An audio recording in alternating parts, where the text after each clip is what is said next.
さんいる？まだモニカよ。そう。またちょっと電話借りるわ。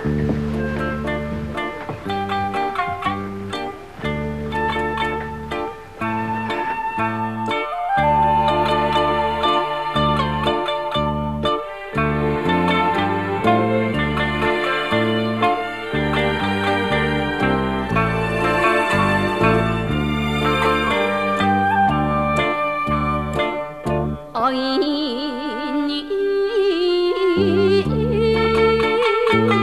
来たかよ松原のし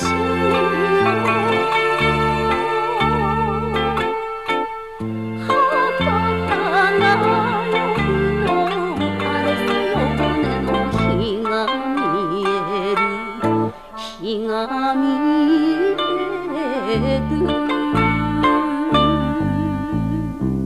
いくらなんでも相手は大きな大人の若旦那じゃないの。少しは遠慮ってことも考えるものよ。でも会いたいんですもの。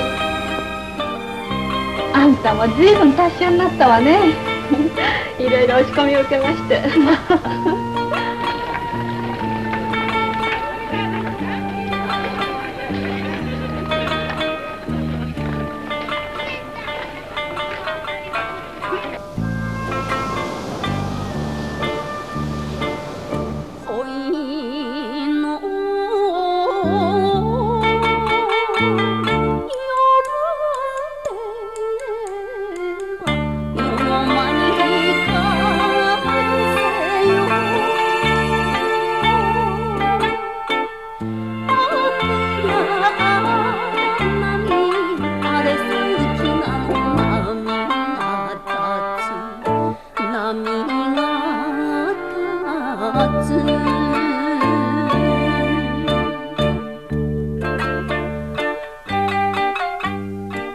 あなたは立派なお玉の若旦那じゃありませんか。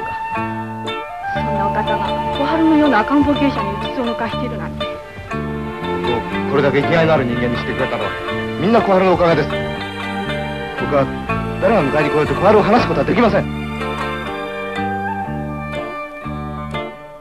波